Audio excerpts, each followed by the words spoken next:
And we're back here on DARPATV.com and TalkUSA.tv. Now joining me, former New England Patriots number 81, 3 Super Bowls with this time with Tom Brady and Bill Belichick, and that is the great Troy Brown. Troy, Z-Expert Zach Gelb here, TalkUSA.tv. Thank you for joining me, and how you doing on this fine evening? Man, I'm doing great, man. Just traveling a little bit, headed back to West Virginia before I get back to New England for the game here on Saturday, so...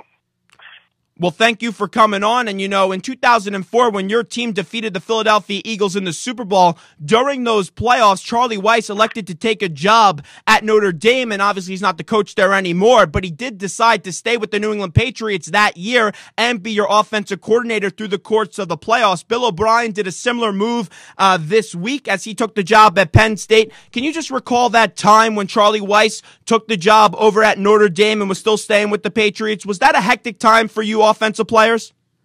No, not at all. I think the Patriots and their coaching staff and the players also did a great job of handling that situation. Charlie was really upfront with the players, and we had a bye week similar to what they have this week, and Charlie went down to get things set up for his guys to start recruiting and to get his program in place. And by the time we got back to practice, he was back and running the offense, and like nothing ever happened. So, and because the players, we had days off, and obviously the coaches had a couple of days where they had time to do some things. So it wasn't a big deal. It wasn't a big distraction to any of the players. If anything, a lot of the guys were extremely happy for Charlie getting the job, and we all knew he was a Notre Dame job. He wasn't shy about his alma mater at all, and the guys were pretty happy that he had got a chance to be the head coach back at a school at like Notre Dame that has such great history.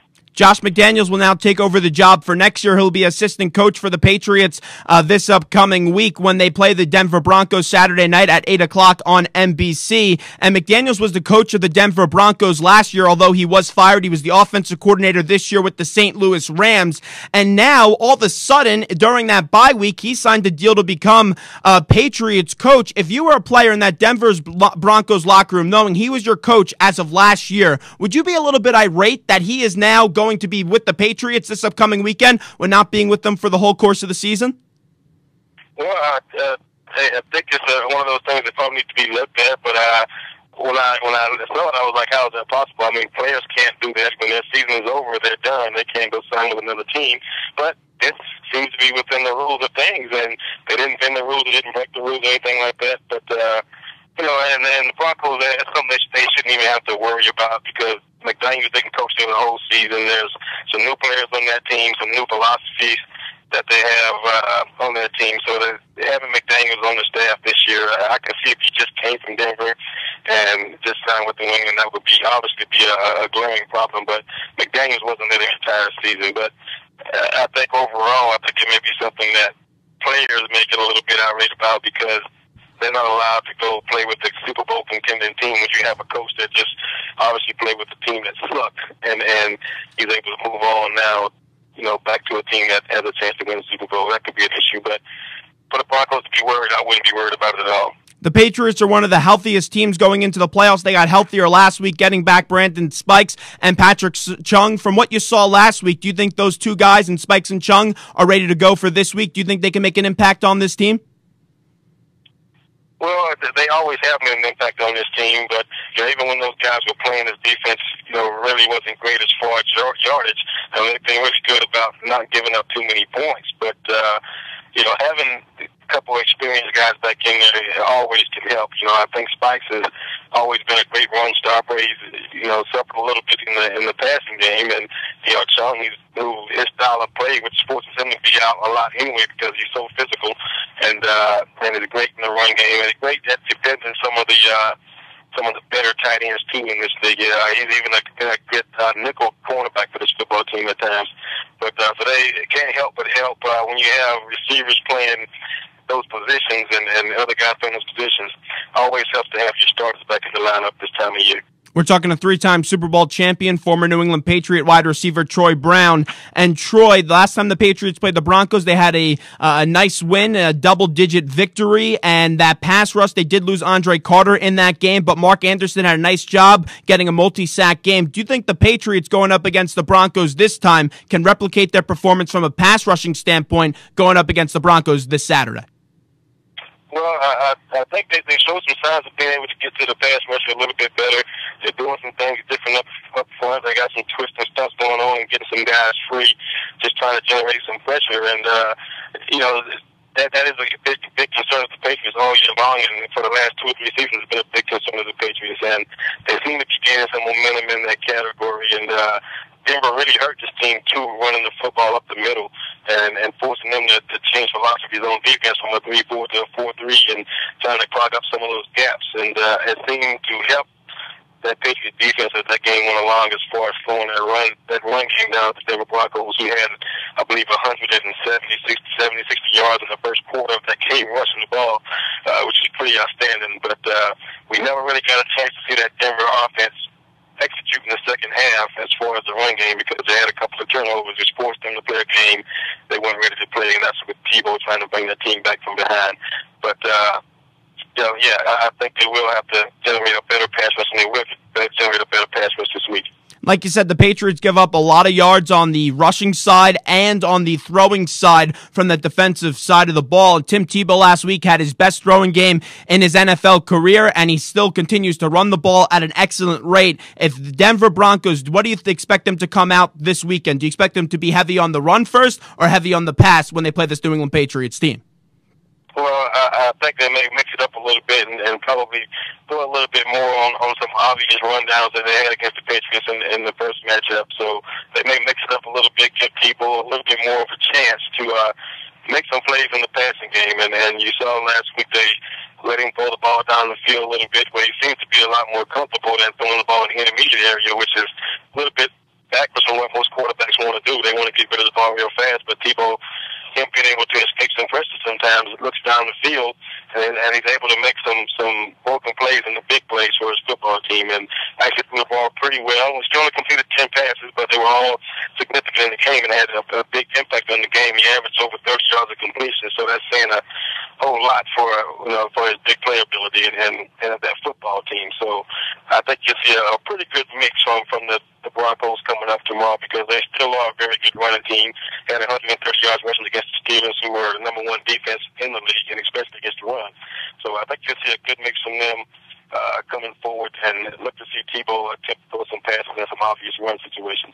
You know, Tim Tebow, everyone says, this system isn't going to work in the long term. Are you a Tim Tebow believer? Do you think this system could work for like another 5-10 years, what he's doing right now? Well, I mean, he was able to turn it around and get his team into the playoffs. I just think the NFL as a whole is in kind of a transition into that finesse type offenses for everybody, and everybody's scoring and passing for big numbers. So why can't this style work also? I mean, is it different? People don't see it every day, and his ability to run that whole wildcat type deal that they're doing, it causes a lot of problems for a lot of defenses, and you have to spend time with your team getting ready for Tim Tebow running the ball, them going to the wildcat, and they just had a lot of trouble slowing that running attack down. And a lot of teams have this year. They've been over 100 yards several times this year since Tebow's been in the lineup watching the football. So it can cause some different problems for a lot of different teams, and obviously it did, because they were able to fight themselves back into the playoff fight and get into it. So, I mean, why can't it work? I mean, it can only get better from here. You have to give the guy a little bit of a break, because he didn't have the offseason with his coaches. He didn't train, running this offensive system under John Fox, with getting repetitions in that whole offense and knowing it in and out, because he's the first-year coach there also. So give him a little bit of break there, and we see what he does next year halfway through the season when he's got the system under his belt for an entire offseason and a season there. Troy Brown joins us right now here with Zach Gelb on DARPA TV and TalkUSA.tv. And Troy, let's go to this Patriots offense. They've been very impressive this year. Rob Gronkowski has just been an absolute animal on the field, had many touchdowns, broke the tight end record for touchdowns in the regular season. Aaron Hernandez, he's just taken his game to the next level. Wes Welker, well, he's been like Wes Welker. I think this is a huge advantage for the Patriots this week going up against the Denver Broncos. Those tight ends and Wes Welker, those guys have just been playing great this year. Well, the more weapons you can have on offense, the better. You look at what Green Bay does with their guys. You look at what New Orleans does with their guys. And New Orleans in a unique position when they have a slot receiver and two tight ends that can do the kind of damage they do. I think you saw Aaron Hernandez have pretty much a career day the last time they played the Broncos, catching, I think, 9 passes, 130 yards or so, and a touchdown in that game. So you try to take away 1 or 2 of these guys, which is possible because you can double 2 guys, but it's very hard to double that third guy, get help with that third guy. So they make it really difficult for teams to get matchups. You can throw Gronkowski or Hernandez into the mix as whatever they want to be, and Hernandez really is just a big slot receiver is what he is, because you take him out there and you look at the matchup, you put a linebacker on this guy, he's too quick and he's too fast for linebackers to keep up with, and you put a smaller guy out there, he's too big and he's too strong for those smaller guys to match up with. So it's really a matchup problem for almost every team in the league when it comes down to defending the New England Patriots. Now, a lot of teams, we're talking about this right now, they're focusing on taking away or trying to contain Gronkowski, Hernandez, and Welker, and guys like Deion Branch and Ocho Cinco are kind of getting lost a little bit in this offense. Now, you look at it right now, can we see the Patriots possibly come out on single coverage? Maybe Branch and Ocho Cinco don't get too much attention, just like the Patriots did last time going up against the Broncos, and get a big 40-yard play? That's always the possibility. And even though Branch had a quiet year, and didn't give him the ball much in the second half of the season, he still had over 700 yards receiving. So that gives them 4 guys with over 700 yards. And I think he had over 50 catches. 4 guys over 50 catches is still pretty impressive for a team. And you're right, it's just not very many balls to go around when you have that much talent on your offense. So, but I do believe Branch is still capable of making plays in this league. And if that happens this week coming up, where they try to match up with these guys and they do a pretty good job on Hernandez and Gronk and Walker, you will see Deion Branch get more action in this football game. And everybody knows he's a big stage player, and he makes a lot of big plays. No doubt about it. In prime time. And, you look at teams that have beaten the Patriots in the playoffs, the Giants, the Jets, and the Baltimore Ravens. They've had Tom Brady in the ground consistently, and they've been taking advantage of this defense, which hasn't been great. We all know that. 31 in the league up against yards. Talk about Von Miller, Elvis Dumervil, this pass rush going up against a very talented and now healthy New England Patriots offensive line. Well, I think the Patriots offense, they've been through so much throughout the course of the year. They've had guys get significant time. So at this point in the season, anybody they play on that offensive line right now is going to be, pretty seasoned well. And they come up against some tough matchups this year. They had the Giants. We all know about their pass rush. They've had Detroit in the preseason, and just so many good teams they've been up against with great pass rushes. So. And they actually did a really good job on the Broncos the first time they played them. I thought keeping Dumervil and Miller, pretty quiet with that pass rush of theirs. So I think it'll be if they can match the intensity of this game, which the Patriots have struggled with in the last couple of years, not being able to raise that level of intensity to the situation.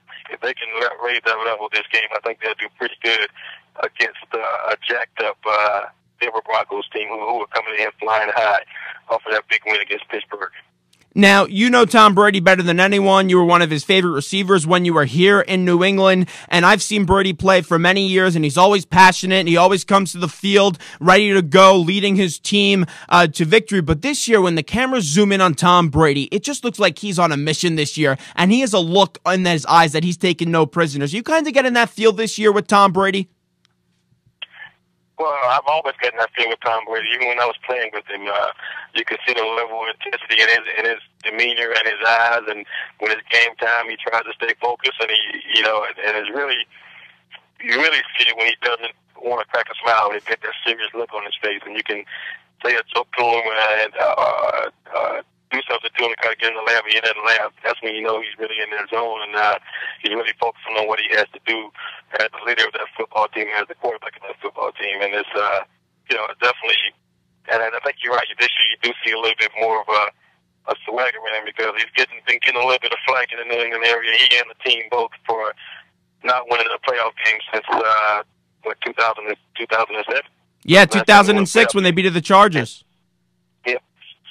And also in 2007 leading up to that Super Bowl as well. But, we're talking to Troy Brown. And, Troy, a few more questions right before we let you run. The running backs, it's kind of been a running back by committee this year. Ben Jarvis Green-Ellis, his toe hasn't been healthy, but he's still been on the field being productive, scoring touchdowns. Woodhead has got his touches, as well as the new kid Ridley, as well as Kevin Falk, who's been on this show before. Let's say there's 5 minutes left in the fourth quarter. Which running back out of those 4 do you see being on the field in the clutch? Well, I like all of their running backs. I think they're very productive in what they do, and they're all a little bit different than each other. I just think that in these types of situations, when you're trying to close the game out, you probably want your most sure-handed guy in the game, and that would be Ben Jarvis-Green Ellis, who hasn't fumbled the ball his entire career so far. So that would be the guys I would guess they would plug in there to probably get some tough yardage and hold on to the football. Now, I want to take you back a bit. When this team won a Super Bowl, you did have 3 interceptions on one of this defense, and I think that's just always an incredible moment watching your career. The Patriots have done that this year. Edelman and Slater haven't been able to get interceptions, but, you know, take me through that moment. Belichick comes up to you and says, I want you to play cornerback. What's that conversation like? Well, actually, it was Eric Mangini who just came to my locker before one training camp practice and just gave me a sheet with some highlighted notes on it saying, know these plays, you playing some defense today. And that was pretty much it. I had 15 minutes to get ready and go out there and audition for the job. And went out there, and it was the worst thing you wanted to see from a football player, but they kept giving me reps, you know, day after day in training camp there. And who would have thought, you know, we needed that. I needed those reps when it came down to playing the Rams in like week 10, I believe. Week 9 and week 10 of that season when we lost Asante Samuel when Tyler was going for the season, and had to put me out there against the Rams and play that game and play the rest of the season. As a matter of fact, at the nickel corner spot. Now, Troy, I know you've been removed from the game since 2008, but let's just say Belichick was to call you tomorrow and say, I want you to play this upcoming Saturday at cornerback. Would you do it? Bill knows I always give my best shot. Whatever condition I'm in, whatever shape I'm in, if he needed me and I feel like I can go out there and help him, I'll give him everything I had. Troy, final one. When we had Kevin Falk on this show, I asked him which one was his favorite Super Bowl, and he next won me. And then I had Joe Andruzzi on this show, and I asked him the same question, and he said to me, well, I can't next one you because I'm retired. Well, you're retired right now. Favorite Super Bowl out of the 3 that you won, which one is it? Well, he's right. It's always the next one. And he's right. We're not playing anymore, so there is no next one.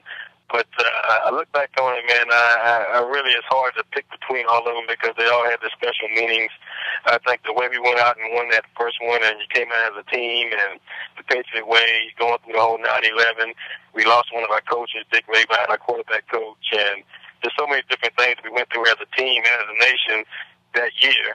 You know, that really has to be, you know, the biggest Super Bowl win in team history. It was the first in team history. It was, you know, it just meant so much to so many people. We weren't supposed to win. We didn't have enough talent to beat the Rams, the best show on turf and the greatest show on turf and all that stuff. So I think I'm going to go with the Rams Super Bowl and Super Bowl 36. Troy, thanks so much. It was a pleasure watching you play on the field and now seeing the work that you do on WEEI with Mudd and Merloni and all that other stuff. So, Troy, thanks so much for joining us and hope to to talk to you again further down the road. Thank you. Troy Bound joining us right there on the Peerless Boilers hotline. Peerless builds America's best boilers. We got a lot more cooking coming up right after this break. The great Jerry Kramer will join us right back on the show. He was a fan favorite the first time he joined us, but Troy Brown was excellent.